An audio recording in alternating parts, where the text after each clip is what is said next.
สบายดีน้องสบายดีอยู่ใกล้ๆกันใกล้ๆกันพี่น้องเลยอ้าวเสียไอ้กล้องมาเนี่ยถามเลยชื่อว่าจังไดฮะลักเหมือนสื่อจริงชื่อลักเหมือนลัน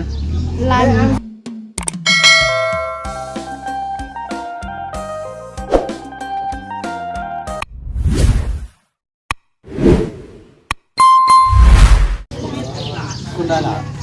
ฮะคนไหนก็ได้โอ้ยแล้วเงินอ่ะโอ้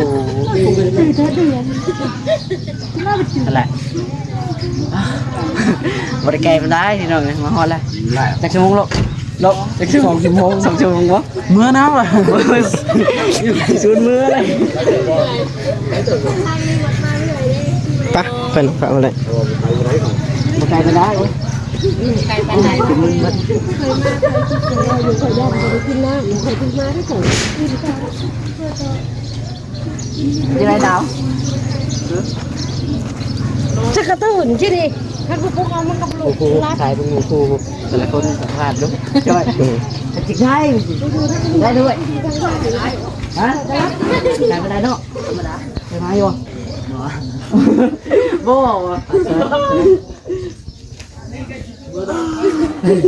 อ๋อ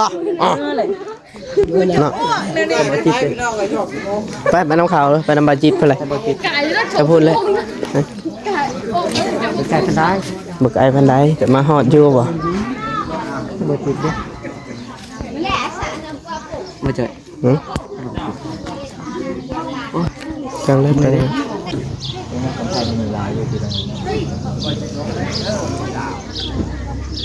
เดี๋ยวบ้านกำลังไต่เนาะนี่เนาะด้วยบ้านกำลังไต่เด้อจ้ะกำลังทรงพ่วงจะออกไปทางนั้นกำลังทรงพ่วงที่เป็นบ้านน้องพลังน้องคนเสือเนาะเชิญทุกท่านด้วยอีกหน่อย3 คนไปปันไดเนาะด้วยโอ้ยใส่ได้ไหมจะเป็นวันนี้มีเสียงงานอยู่บ่จันมี 4G มีเนาะไปพูดเลยได้นี่เนาะจะติดเงินบ่ได้แล้วบ่ได้เนาะเดี๋ยวให้เป็นเคลียร์กันก่อนกำลังจับมือถือแกนกันไปถ่ายไปจดยังไปหาเลาะถ่ายเลยปุ๊บก็หักเป็ดอะไรอะไรเป็ดอะไรไปทะเลเฮ้ยthôi nàyพ่อบ้านๆไปทะเลแล้วไปทางมาทะเลมันบ่ได้ก็รบก่อนเลยทะเลเนาะตามกลางแล้วสบายบ้านเราบ้านจะกลางอันนี้ตายกลางอันนี้สาวกลางเลยสวัสดีนี่กำลังใต้ตุ่มกำลังเนื้อกำลังงานเก่าหันละกำลังวัดวันนอนมันใหญ่นี่บ้านแล้ววิธีบ้านนะสุดท้าย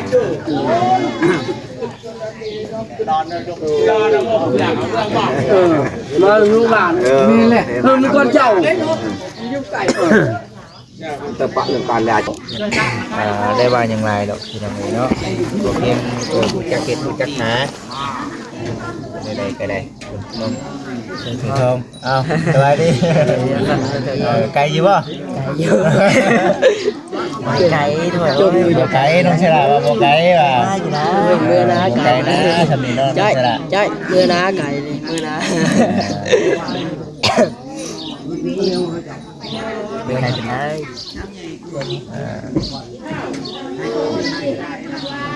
ดูไปเลยเนาะนี่แหละเป็นว่าแจ้งนักย่อยเพราะว่าตะก้ออยู่ที่เงานอนต้องเงานอนเนาะใช้น้องดาวพี่มันลงจะหล่นเลยมาดาวเนาะคือสิยังบ่ทันหอดเนาะอันนี้คือเป็นหาเกแล้วเนาะรถเขาเกเพิ่นมาพุ่มกันแล้วว่ากันว่าได้อยู่ได้เป็ดมุงได้อยู่ได้นมเสลาเอ้ยทันอยู่เนาะพอดีงามพอดีงาม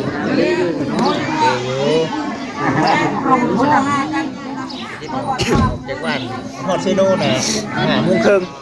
กะไหวบ่บ่แล้วมาหาได้ ได้ ขี่รถจักรขี่สิดังบวมเลย ลงเลยลงนะ บ่บ่ให้ฮอดดีรักษาขึ้นมารักษาสิหาบ่เก่งก็ โอเคผมได้มาได้เจอกันเลย หัดได้อยู่เล่นออกไปเขาก็ไปเข้ามาฮอดบ้านนี่ปัดแม่รถจักรมึนเติบอยู่ บ้านทว่าคุณทางที่บ้านแล้ว ทางดำมาเลยโอ้ยบ่ได้ยากเลยนะ เดินป่าบ่มันหลังมาดีอยู่นะห้องน้ำสบายดีน้องสบายดีอยู่ใกล้ๆกันใกล้ๆกันพี่น้องเลยไม่ใช่ไอ้กล้อง สิอายกล้องมานี่อายถามหน่อยชื่อว่าจังไดฮะลัก เหนื่อยคือจริงชื่อละ ลักเหมือนลัน ลันซีลิน ชื่อดินนี่ชื่อจักปีแล้วก็3 ปีแล้วต้องใช้หลายแบบพ่อเขินเนาะ89ว่าซั่นเนาะยังเป็นเขินกล้องอยู่คุณแหละเดี๋ยวจังว่ากันวันนี้ก็ถือว่าได้มาเรื่อยอยู่เที่ยวนี้พี่น้องเนาะมาเรื่อยอยู่ก็ได้ บ่ได้ไกลกันนะ ธรรมดาปิดหูมากก็ยังได้เนาะแม่นบ่ โอ้ยเคยมาอยู่ ปิดหูมากก็ยังได้เนาะถ้าปิดตานี่บ่ได้เนาะมานี่เนาะที่ปิดตานี่ลงท้องเนาะอยู่ไผซะน้องอยู่เพิ่นทุกคนมุมกลางหลังนี้ว่าบ่อันนั้นอยู่เฮือนนี่มีจักคน มี7 คน ติดคนอยู่นี่ได้ นี่น้องไทย 7 คนน้องไผไปอยู่นี่บ้างก็หลายคนพอสมควรได้เนาะเป็นครอบครัวใหญ่เลยก็มาจะหาเงินเนาะ หาโดนแล้ว อย่าอายเลยอายให้จี้ได้สิบอกให้เนาะให้อายให้จี้ตาจะถึงได้นี่เนาะได้นอนได้บ่เมื่อคืนนี่ นอนปกติ เรียนมาตื่นเต้นผู้น้องใช่ไม่ได้นอนสดเจ๊เป็นเอาแบบตื่นเต้นเด้เนาะตื่นเต้นนี่เลยฮอดเด้อแต่ว่าอยากกันเพื่อจะเป็นบ้านกำลังใต้เห็นบ่ไอ้เด็กขึ้นว่ากำลังเหนือกำลังตรงพ่วงเนาะกำลังตรงพ่วงสิไปทางนั้นเนาะน้องอ้อบ่ แหกเสียวให้ เสียว แต่เป็นหมู่กันแล้วเนาะอยู่กัน อันนี้คือว่าตัวนั้นอันบ้านยังก็เจอตัวนั้น อันนั้นจะเป็นกำลัง กำลังเหนือเนาะอันนี้กำลังใต้เห็นบ่ไอ้คือว่าตัวนั้นแน่นอนเลยไอ้คือว่าบ้านนั้นใกล้ๆกันคิดว่าสิไปบ้านนั้นแน่ผมกินเลยถามมาถามมึงถามมาลูกบ้านกำลังใต้เป็นบ้านน้องนกน้องนกที่เอาเคยมาใช้กันจะบอกเป็นน้องนกกูที่ว่าจุฬาพอแล้วบ่ เขาว่าขอแล้ว เยี่ยมทางเลยพอแล้วเนาะคือมาหาเป็นอยู่นี่ยังไม่ทันถึงเวลาเนาะมันถ่ายไม่เสร็จเลยยังไม่ยัด ฝนตกลงมาแต่ได้ดี อันนี้เป็นเพื่อนพี่น้องกันเบ้เลยนี่เนาะ จะเป็นเผื่อให้เขาคอ อันนี้บริเหตุเกี่ยวกับนี่บ่เนี่ยมันยังเป็นคนยันว่าเป็นเหตุเกี่ยวกันเหตุยังเป็นหนึ่งใบตองบ่เอาตรงหนึ่งไว้ก่อนเนาะไว้ก่อนเดี๋ยวให้ลองเริ่มอะไรบ่าวสาวคุยกันก่อนเนาะเดี๋ยวบ่จิตชีถ่ายรอบๆเด้อพี่น้องเด้อสิได้เบิ่งโคไปถ่ายหันก่อนเด้อนิดนึง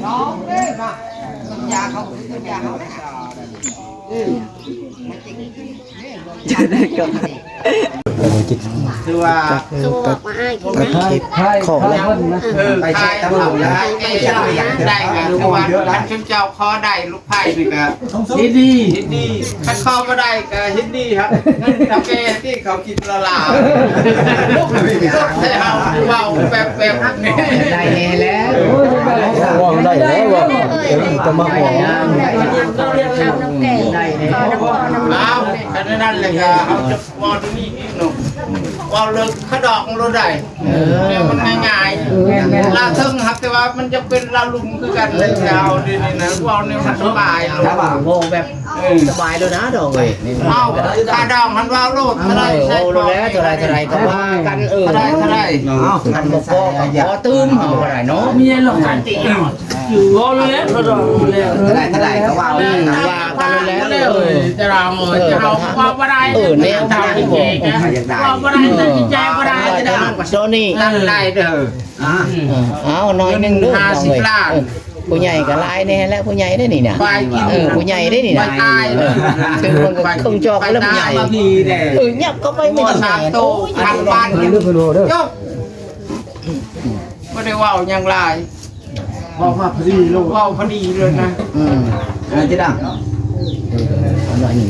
ได้หรอเด้อมันจะรองไว้มันคายแล้วอ่ะกายดอกเลยก็จะบอกได้ดอกเป็นแช่ได้ยังไงแล้วคอเช่แล้วคอแต่เฮาก็ว่าแล้วว่าจะรู้จักราคามันขนาดนี้จนตัวที่คอเลยแล้วแต่ เขาลุยลงแล้ว ข้าวประมาณเขาเบาแล้วประมาณถูกข้าวช้าแล้วเขาไว้ข้าวช้า คอน้ำดองไงขอไหวข้าวช้านี่นะ ขอขรองอ่ะไป50 ล้านบ่ จะได้50 ล้านแล้วกับคำอีก2 บาทคำ2 บาทได้ ก็ไม่ยังแน่ยังแน่ งัวอีก3 ตัวยังอีก3 ตัวควายตัวนึงคอนี่อย่าคอน้ำดองเนาะคอ30 ล้านคำบาทนึงหอยตัวนึงงัวตัวนึงอย่าคอนี่เอาเขาว่าคำ เขาไว้เขาช้า น้ำดองมือนั้นตัวลงให้ช่องเฉลิมโง่กันมือนั้น ช่องเฉลิมบอก2 บาทนั่นแล้ว2 บาทแล้วบอกเข้าใจคนบ่เคยได้แน่ครับเนาะ นี่คอกันถ้าเจ้าคอลงเขามาคอมื้อนี้ต้องมาตีดอกคออะไรคุมคอนี่ช่องเฉลิมเนี่ยได้แล้วช่องเฉลิมถ้าเจ้าแต่คอน้ำดอง คอมาให้ดอกคอน้ำดองเจ้านี่เขาไม่เขาไม่จับเขาได้ขึ้นทัน 30 ล้านขอน้ำแล้วมาขอจังหวะไป3 โตงัว3กันมาชิลุดให้เรา มีมาบอลติดหนีนี่ลงแม่เตะโคโรดไปจับโคโรดตะดองกันเป็นมาคอแล้วกันเราเป็นช่างชิดแล้วก็แต่มีที่ว่าผักอะไรกินเลยขนาดเขาโบกันขอเห็นไหมลูกมันหมักกันเด็ดให้น้องกินติดไปแล้วกันนะทั้งยาทั้งเราเป็นน้องมันก่ออะไรน้องมันจีเจียเงินตามเงินโลลายเนาะ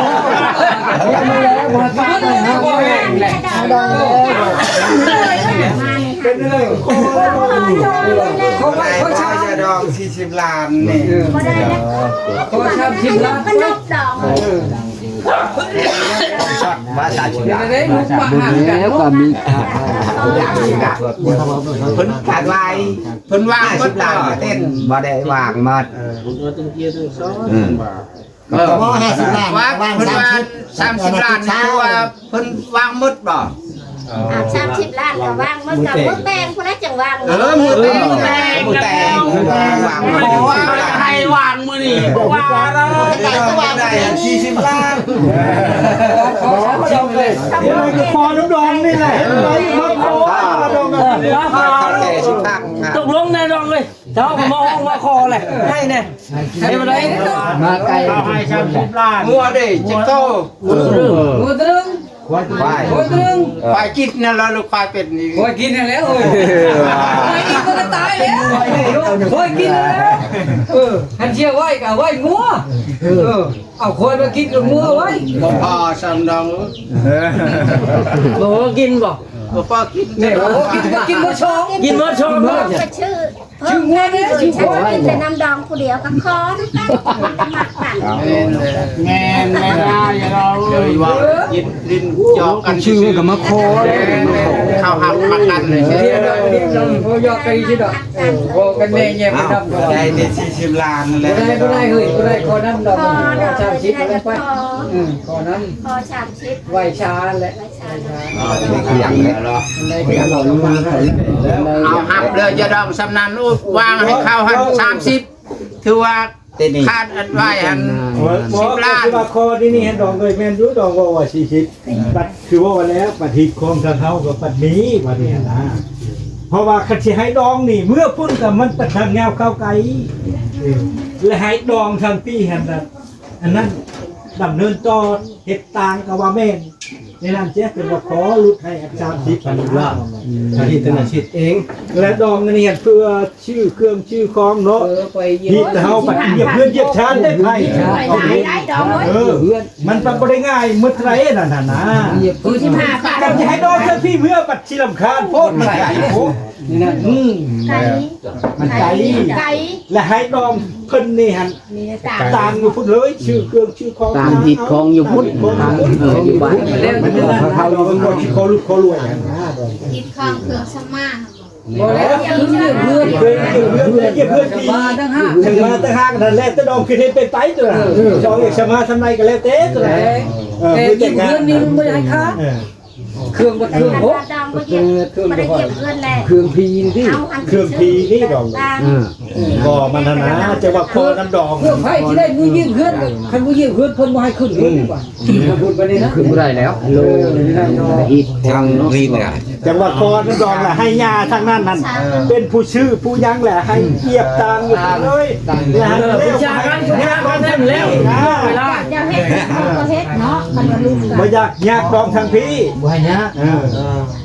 มาเที่ยวไปเที่ยวมาทางคุณต่าง มันลงจะจังลงจะ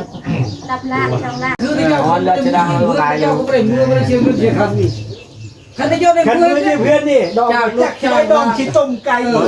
อยากได้ดองชื่อคือว่าเป็นชนะเป็นโรสเป็นเพชรเป็นฉากเป็นมอนอีกมันลายอะไรแนว เอามือเฮือนอาจารย์ทางมึงนู้นแต่เอามือเฮือน เอามือแล้วว่า มือได้ไหมอันนั้นมือเพื่อนบ้าหรือแต่งขอดสูตร นี่ได้เป็นทางคืนได้ โรคจะไม่ได้เป็นจะกินกับตู้ในหน้ากันแล้ว อาจารย์